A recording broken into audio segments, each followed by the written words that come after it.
আমরা হরিদাপুর উন্মুক্ত করে দিয়েছি। কোন ব্যবসায়ীর কাছ থেকে রাজনৈতিক পরিচয়ে কেউ যেন চাঁদা, অনৈতিক অবৈধ সুবিধা না নিতে পারে। আমরা উপজেলা প্রশাসনকে, থানা প্রশাসনকে সেই নির্দেশনা দিয়েছি। আপনাদেরকে কিছু কথা প্রধানমন্ত্রীর পক্ষ থেকে, সরকারের পক্ষ থেকে বলতে চাই, যেটি নির্বাচনের আগে আমরা ওয়াদা করেছিলাম। দল মত রাজনীতির ঊর্ধ্বে থেকে এই গলাচিপা 10 মিনার উন্নয়নে, এই গলাচিপা 10 মিনা একটি নতুন পরিবেশ তৈরি করার ক্ষেত্রে সকলকে নিয়ে আমরা কাজ করব। আমাদের মাননীয় প্রধানমন্ত্রী আমাদের মন্ত্রী পরিষদের মিটিংয়ে সেই দিক নির্দেশনা দিয়েছেন। সরকারের যে সামাজিক সুরক্ষামূলক বিভিন্ন কার্যক্রম আছে, সেখানে যেন প্রকৃত অসহায় দরিদ্র মানুষ যেন সুবিধা পায়, সরকারি অফিস আদালতে যেন মানুষ ঘুষ এবং দুর্নীতিমুক্ত সেবা পায়, প্রশাসনকে জনগণের দোরগোড়ায় নিয়ে যাওয়া, জনগণের জন্য কাজ করার জন্য ডেডিকেটেড করা। ইনশাআল্লাহ আমরা অফিসিয়াল দিক নির্দেশনা এবং আলাপ আলোচনার মাধ্যমে আমরা সেই পরিবেশ তৈরি করব এবং কোনো মানুষ যেন রাজনৈতিকভাবে হয়রানির শিকার না হয়, আমরা সেই পরিবেশ নিশ্চিত করব।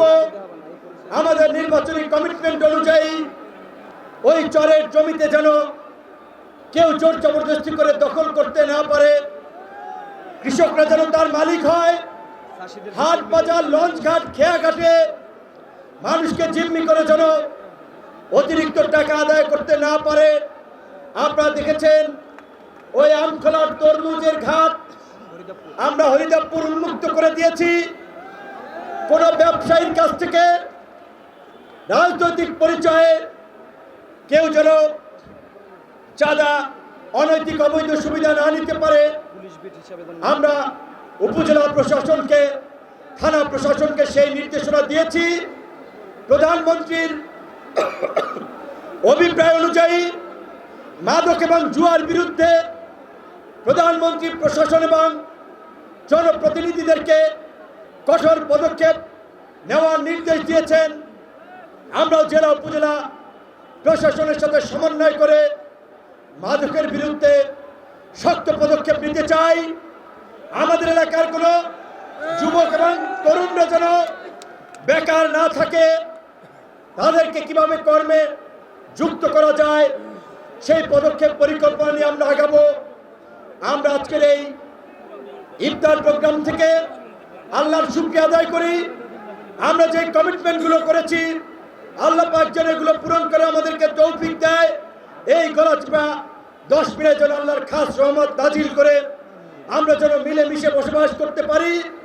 শুধুমাত্র একটি কথা বলে শেষ করতে চাই। প্রিয় উপস্থিতি, আপনার অতীত রাজনৈতিক অভিজ্ঞতা থেকে নিশ্চয়ই জানেন, আজকে গলাচিপায় 10 মিনায় যদি আজকে আমি এমপি হতে না পারতাম, অনেক এলাকায় থাকতে পারতো না, অনেকের বাড়ি ঘরে আগুন জ্বলতো, ব্যবসা বাণিজ্য দোকান পাড়ে ভাঙচুর হতো, অনেককে হসপিটালে থাকা লাগতো। কিন্তু আমরা সংসদ সদস্য নির্বাচিত হওয়ার পরে এই এলাকার পরিবেশ আগে যা ছিল তার চেয়েও ভালো হতে শুরু করেছে, আগামীতে আরো ভালো হবে। আমরা কোনো প্রতিহিংসার রাজনীতি করি নাই, কাউকে আঘাত করি নাই। আমাদের কমিটমেন্ট অনুযায়ী চাঁদাবাজি বন্ধ হওয়া শুরু করছে।